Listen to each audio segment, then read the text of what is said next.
Hello, everyone. Welcome to this next episode of the Church Encourager podcast. Hey, I'm really excited about this one. This last weekend, Dad, you gave us an introduction into Advent, and this weekend coming up is actually going to be the first weekend of Advent this year, which is pretty hard to believe. We're in this season of 2025. It means it's almost over. So thankful for everything God's been doing this year, like this podcast starting, right? This was a new one, but you really had a good message, and I loved the womb to tomb thing that you had mentioned. I think that was the second point in the message, and just lots of good stuff. And in the sermon, you highlighted that connection where Jesus emerged from a virgin womb to a virgin tomb. How does this demonstrate God's power over life and death? Yeah. Well, you see God moving in the miraculous birth, and because that's how it needed to go, in order to be we had to break the generational sin thing. And so it's the miraculous birth is a big part of what we do, and God is able to do that because he's God. And that salvation couldn't have been human effort. It had to be the power of God. And so that's the way that works in life. And then over death, you see him, Jesus rises from the tomb. And so, you have this picture of, life winning over death. And again, there's the power of life at work. And so, you see it in the birth from the virgin womb. You see it over death in the virgin tomb. And it demonstrates that, God is able to do what needs to be done on our behalf, and that, he's certainly in charge of all those things and over those things. And I love, again, I think I mentioned it. I know we preach 4 times, different things come out, but how I love how God used the power of death to defeat the power of sin, and then used the power of life to defeat the power of death. It's pretty amazing when you sort of see that going on. And so there we see him again, just, at work in these stories, and that the stuff from Luke in the beginning to the end, it's not coincidental that these things are there. It's it's to make sure you make the connections that this was the mission of Jesus. He had come to rescue us and to restore us into the presence of God. And it's there from the birth to the death and resurrection story. Yeah, really impactful stuff. Another thing that you mentioned, and that point just stuck with me, was that, you were talking about having that extra chair in your office, and sometimes you're imagining Jesus just sitting there with you, like he's always with us. And I heard a new song I think we're going to do this weekend. It's called Emmanuel by Charity Gale. It felt appropriate to do, and I'm listening to it. And I just start kind of breaking down. I was actually driving on my way to an appointment in Marathon, and it's going to be really good. But anyway, it really highlights he's with us. He's always with us. How do you think that cultivating an awareness of Jesus's presence throughout our day can impact our lives? Well,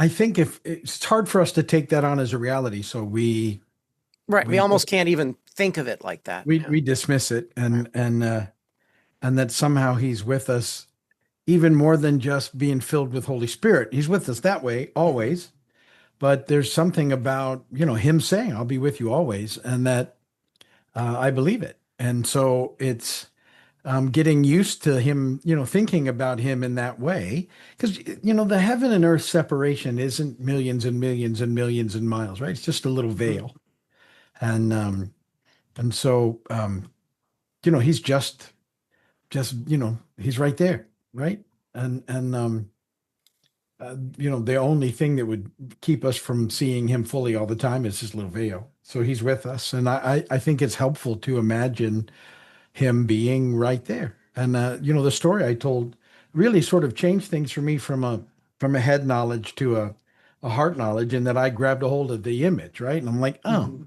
okay, because sometimes when we're doing things that we've done often that seem a little mundane, um, we may get, it's it could lose its joy a little bit. And then the reality that no, he's right here. And so it's all good. And you just keep on going on. I think those things are really helpful. And to realize, that he's here with me in my office, and at times, and just kind of nice to think about. And I think thinking about it, a lot of these things are just, if we'll just take a moment and pause and breathe and just allow ourselves to kind of consider who he is and what he's done and that he's with us and let it all sort of wash over us. It just changes our days, because days in a fallen world on a broken planet can be hectic and chaotic, and That's for sure. don't things don't go the way we want. I jumped on to another 15-minute project today, and 4.5 hours later, it's kind of done. And it should have just been easy. It never is easy. Nothing's easy. It was awkward what I was doing, and I couldn't get to everything. And I had these little tiny nuts. I had to go on these little tiny bolts, and my finger, it's just like, oh Lord. But it's done more or less. So he's with me. You another one of your points, moving along, was the angels, and you brought up how they announced both Jesus's birth and resurrection. How do these angelic proclamations of peace and he is risen speak to the struggles that we're facing as we take on 15-minute projects that turn into several-hour projects and the other things we deal with? I think for me, again, it would help with the perspective on what really matters in life, and that we're part of a much bigger story, and that the frustrations we often experience are because at that moment, the story is all about us, and we're, why is this happening? Why, it should have been done in 15 minutes. Why am I?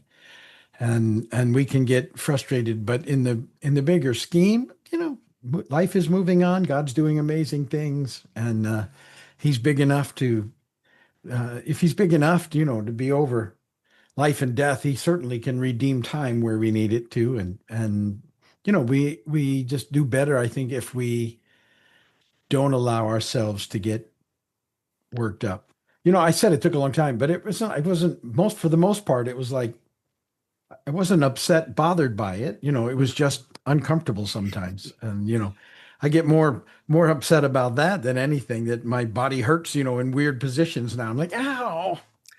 Obviously, there's other things that we go through, but it is funny to talk about those projects because that's just so relatable. I've had so many things that should take 2 minutes, take days afterwards. We'll do this one here. As we're approaching now the Advent season coming up, and this season of anticipation where we're just eagerly expecting Jesus. What's a good way for us to prepare our hearts to reflect on the themes of Advent that are traditionally hope, joy, peace, and love? And how do we reflect on those? Because they're the things that Jesus brings. I think, first off, remembering those are the four main points. Mm-hmm. And we've done Advent teachings for years and years, and it's always been based on hope, joy, peace, and love. And because those are the four things, and that's what the candles represent. My hope would be, as we go through this story together in Ruth, that each week will be based on one of those points, and you'll see those connections as well, and that will help. And maybe take each one as we go through it, and in your quiet time or your devotional time, write down on a piece of paper somewhere, like this next one will be hope. Mm-hmm. And spend the week thinking about hope. Look up verses about hope. There's a lot of things that you can do that. And then the next week, the second week in Advent, do the same thing with joy. Look up verses about joy and meditate on them and ponder them and pray. And then same thing with peace, and the same thing with love. I think if you can be intentional, that really helps. But intentionality takes, a little commitment, and all of this stuff takes a decision, right? That the most important thing is hanging out with Jesus, and everything flows from there. But our temporary lives would often scream against that and say that's not, what's important, and then we're sidetracked, right? But the more that we focus on those things, the better off we are, the better friends we are, the better spouses we are, the better parents we are, the better, you name it, is if we're anchored in who he is and him in our lives and that relationship. If that's strong, then everything else flows. If that's not, if we're not cultivating it and keeping it, it begins to impact all the rest. And really, we quickly move from him being the center of the story to us being center of the story. And then instead of being able to enjoy our relationships, they often become bothersome. And that's how you know you've really slipped out of the place where you need to be. Checking out those right relationships, right? I think we've mentioned how that was really righteousness, right? Relationship with the Lord and right relationship with others. It was really good.